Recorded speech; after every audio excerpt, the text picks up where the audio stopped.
इस कहानी की शुरुआत होती है एक साधारण पेड़ से जो किसी जादुई जंगल में मौजूद होता है। वो छोटा सा डिस्को लाइट की तरह दिखने वाला जीव ही हमारा मेन कैरेक्टर है। लेकिन ये कोई आम पेड़ नहीं है। ये पेड़ वास्तव में एक इंसानी आत्मा से जुड़ा हुआ होता है जो रीइंकार्नेशन के बाद एक पेड़ के रूप में जन्म लेता है। मेन कैरेक्टर को पेड़ के रूप में नया जीवन मिलता है, लेकिन ये दुनिया बहुत ही खतरनाक है जहाँ पर हर जगह मॉन्स्टर, बीस्ट और मैजिक का बोलबाला है। लेकिन पेड़ होने के बावजूद मेन कैरेक्टर को एक गेमिंग सिस्टम मिलता है जो उसे नए स्किल सिखाते हैं और खुद को इवॉल्व करने का मौका देता है। वो दूसरे को एब्जॉर्ब करके अपनी पावर को बढ़ा सकता है। और मेन कैरेक्टर बताता है कि उसने एक अपनी टहनी तोड़ दी जिसमें उन चिड़ियों का घर था। अगर मैं इन्हें इवॉल्व करता हूँ तो ये पिजन फैल्कन बन जाएंगी। मेरी एकमात्र कमजोरी थी कि मैं हवा में अटैक नहीं कर सकता, लेकिन अब ये भी पूरी हो जाएगी। ये कठिनाई से मिला दूसरा जीवन है। इस बार मैं जिंदा रहने की पूरी कोशिश करूंगा। फिर कुछ समय बाद का दिखाया जाता है जहाँ मेन कैरेक्टर को सनलाइट की वजह से इवोल्यूशन पॉइंट मिलता है। वो अपनी जड़ को मजबूत बनाता है जिससे उसे काफी दर्द भी होता है। तब यहाँ पर एक फॉक्स आ जाती है जो काफी जख्मी होती है। वो फॉक्स आकर गिर जाती है। मेन कैरेक्टर उसको लाइफ एसेंस देता है जिससे वो ठीक हो जाए और उसको ऑब्जर्व कर अपनी ताकत बढ़ाने के बारे में सोच रहा होता है। वो फॉक्स ठीक हो जाती है। मेन कैरेक्टर उस पर अटैक कर देता है, लेकिन वो फॉक्स आकर उसके पास चिपक जाती है। मेन कैरेक्टर कहता है, ऐसे में बड़ा सख्त लौंडा हूँ, लेकिन यार यहाँ में पिघल गया। और अब दिखाया जाता है कि लाइफ एसेंस की वजह से फॉक्स का लेवल अब बढ़ चुका होता है। मेन कैरेक्टर अपना और फॉक्स का स्टेटस देखता है जिसमें उसका लेवल फॉक्स के लेवल से 5 ज्यादा होता है। और फॉक्स से कहता है, वैसे यहाँ क्यों आए? क्या तुम्हारा इंसान पीछा कर रहे थे? ऐसा लग रहा है तुम्हारे ऊपर तीर से हमला हुआ है। मैं अभी इंसानों के साथ समझौता करने के लिए तैयार नहीं हूँ। तभी वहां पर दो लड़कियां आ जाती है। मेन कैरेक्टर कहता है, ये तो सब गुंडा लोग हैं, भाग रहे। और दोनों लड़कियां मेन कैरेक्टर को फादर कहकर वहां आ जाती हैं। ऐसा इसलिए क्योंकि मेन कैरेक्टर जहाँ है उसके नीचे इन लोगों के फादर को दफनाया गया था। वो लोग प्रार्थना करके नहाने चले जाते हैं। मेन कैरेक्टर उन लोग को देख रहा होता है जिससे देखकर उसके अरमान जागने की कोशिश कर रहे होते हैं। और मेन कैरेक्टर दर्द से चिल्ला रहा होता है क्योंकि वो पेड़ है और उसके अरमान खड़े होने की कोशिश कर रहे थे, इसलिए उसको काफी दर्द हो रहा था। और दोनों वहां से जा रहे होते हैं। फिर एक सप्ताह बीतने के बाद का दिखाया जाता है जहां पर एक ईगल मेन कैरेक्टर पर अटैक कर देता है। तभी फॉक्स और वो बर्ड उस पर अटैक कर देते हैं, लेकिन ईगल का पावर ज्यादा होता है। वो फॉक्स को पकड़ नीचे पटक देता है, फिर मेन कैरेक्टर पर अटैक कर देता है। मेन कैरेक्टर का पावर उससे ज्यादा होता है तो वो उसे मार देता है और उसको ऑब्जर्व कर लेता है।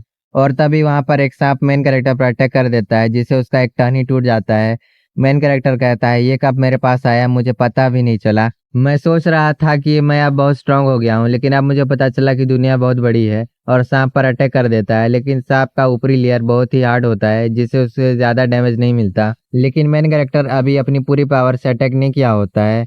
वो अपनी पूरी ताकत से अटैक कर देता है जिससे वो सांप वहां से भाग जाता है। और मेन कैरेक्टर को दिखाया जाता है जिसकी हालत बहुत खराब होती है। वो कहता है, मैं अभी बहुत वीक हूँ।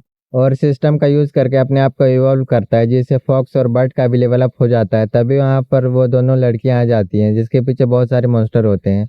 मेन कैरेक्टर फॉक्स और बर्ड को उन लोग को बचाने के लिए भेजता है जिससे उनके पावर लेवल का पता चलेगा। मेन कैरेक्टर खुद अपने टेंटिकल से अटैक कर देता है और बहुत सारे मॉन्स्टर को मार देता है जिससे उसको काफी सारा एवोल्यूशन पॉइंट मिलता है। फिर वो दोनों लड़की को दिखाया जाता है जो अब बेहोश हो चुकी होती है। मेन कैरेक्टर उन दोनों को मारने के बारे में सोच रहा होता है। फिर उसे एक आइडिया आता है, अगर मैं इन दोनों को मार देता हूँ तो इन लोगों का पता लगाने के लिए और भी लोग आएंगे और कंट्री की मिलिट्री आकर मुझे किसी म्यूजियम में ले जाएगी। फिर एक सीन में सीन से इनका रिफरेंस दिखाया जाता है जो मेन कैरेक्टर का मजाक बना रहा होता है।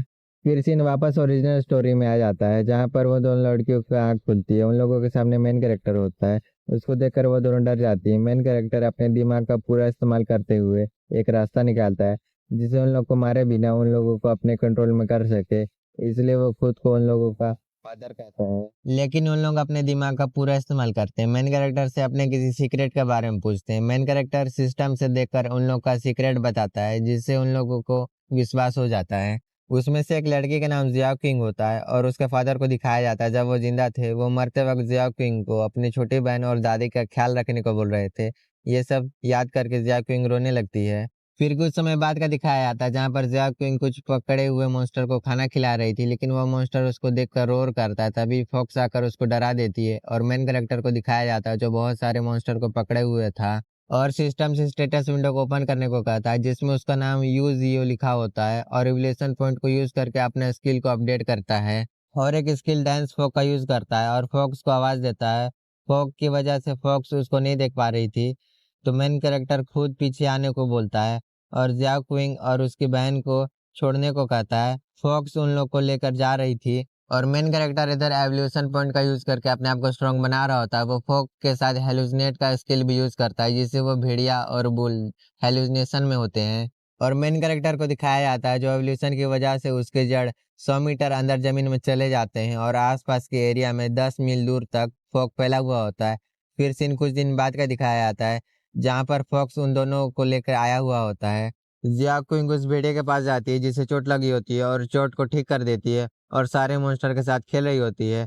एक मॉन्स्टर को कुछ खाने को देती है, फिर दोनों साथ में खा रहे होते हैं, लेकिन खुशी के टाइम कब बीत जाते हैं पता ही नहीं चलता।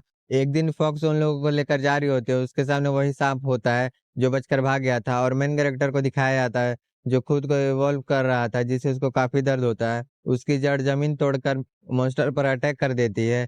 तभी वहां पर फॉक्स आ जाती है जो काफी जख्मी होती है। वो मेन कैरेक्टर को सब बता देती है कि उन लोगों पर सांप ने हमला किया था। फिर उस सांप को दिखाया जाता है जैक क्विंग को खाने वाला होता है, लेकिन मेन कैरेक्टर उस पर अटैक कर देता है और जैक क्विंग को लेकर आ जाता है। उस सांप को दिखाया जाता है जो मेन कैरेक्टर के रेंज से भाग रहा होता है और मेन कैरेक्टर जैक क्विंग को बचाने की पूरी कोशिश कर रहा होता है। वो लाइफ एसेंस यूज करता है, लेकिन ये केवल तभी काम करता है जब उसमें थोड़ी सी जान हो, लेकिन जैक क्विंग अब मारी जा चुकी होती है। मेन कैरेक्टर का सारा पॉइंट भी खत्म हो चुका था और जैक क्विंग की सिस्टर को दिखाया जाता है जिसे इंसान बचा कर लेके गए थे। उसे एक डॉक्टर बचाने की पूरी कोशिश कर रहा था, लेकिन उसके दिमाग तक पॉइजन चला गया था। इस वजह से वो भी मारी जा चुकी थी। ये सब बर्ड देख रहा था। वो जाकर मेन कैरेक्टर को ये सब बता देता है, जिसे मेन कैरेक्टर और सारे मॉन्स्टर काफी गुस्से में होते हैं।